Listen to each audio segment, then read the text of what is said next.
Mobile phone റേഡിയേഷന് side എഫക്റ്റുകൾ ഉണ്ടോ എന്നും wifi റൂട്ടറുകൾ ആരോഗ്യ പ്രശ്നങ്ങൾ ഉണ്ടാക്കുമോ എന്നുമുള്ള ചർച്ചകളും ആശയക്കുഴപ്പങ്ങളും എപ്പോഴും ഉണ്ടാകാറുണ്ട്.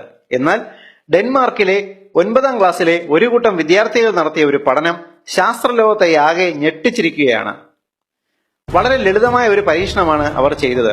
ആ കുട്ടികൾ 400 വിത്തുകൾ എടുത്ത് 12 ഡിഷുകളിലാക്കി. 6 ഡിഷുകൾ വീതം 2 വ്യത്യസ്ത മുറികളിൽ സൂക്ഷിച്ചു. 2 മുറികളിലും ഒരുപോലെ വെള്ളവും സൂര്യപ്രകാശവും നൽകി. ഒരു മുറിയിൽ മാത്രം 2 വൈഫൈ റൂട്ടറുകൾ സ്ഥാപിച്ചു.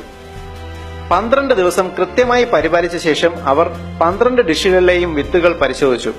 സൂര്യപ്രകാശവും വെള്ളവും മാത്രമേറ്റ് കിടന്ന ഒരു മുറിയിലെ 6 ഡിഷുകളിലെ വിത്തുകൾ എല്ലാം മുളച്ച് ആരോഗ്യകരമായി വളർന്നു. എന്നാൽ വൈഫൈ റൂട്ടറുകൾ ഉണ്ടായിരുന്ന മുറിയിലെ 6 ഡിഷുകളിലെ വിത്തുകളിൽ മുളച്ചത് വിരലിലെണ്ണാവുന്നവ മാത്രം. മുളയ്ക്കാത്ത വിത്തുകളിലെ കോശങ്ങൾക്ക് നാശം സംഭവിക്കുകയും ജനിതക മാറ്റം വരികയും ചെയ്തിരിക്കുന്നു.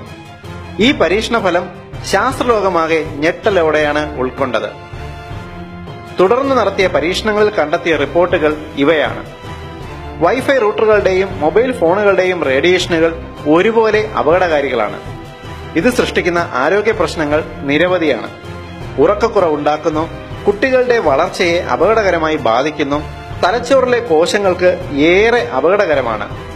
സ്ത്രീകളിലും പുരുഷന്മാരിലും ഈ റേഡിയേഷൻ ഒരുപോലെ വന്ധ്യത സൃഷ്ടിക്കുന്നു. കോശങ്ങളുടെ DNA ഘടനയിൽ പോലും റേഡിയേഷൻ മാറ്റം വരുത്തുന്നതായി പഠനങ്ങൾ തെളിയിക്കുന്നുണ്ട്. ബെൽജിയം റിസർച്ച് ഫൗണ്ടേഷൻ നടത്തിയ ഈ പഠനത്തിൽ നിങ്ങൾ വൈഫൈ റൂട്ടറുകൾ പോലുള്ള ഉപകരണങ്ങൾ നിങ്ങളുടെ കിടപ്പുമുറിയിൽ വയ്ക്കരുത് എന്ന് പ്രത്യേകം നിർദ്ദേശിക്കുന്നു. കൂടാതെ ഉറങ്ങുന്ന സമയത്ത് യാതൊരു കാരണവശാലും നിങ്ങളുടെ മൊബൈൽ ഫോൺ തലയുടെ പരിസരത്ത് സൂക്ഷിക്കരുത് എന്ന കർശന മുന്നറിയിപ്പ് നൽകുന്നുണ്ട്. ഈ ഇൻഫർമേഷന്റെ പ്രാധാന്യം തിരിച്ചറിഞ്ഞ് ഏവരും ഇത് ഷെയർ ചെയ്യുക. പൊതുസമൂഹത്തിന് ഏറ്റവും ഉപകാരപ്രദമായ ഹെൽത്ത് ഇൻഫർമേഷൻ നിങ്ങൾക്കായി അവതരിപ്പിച്ചത് ethnihealthcode.com.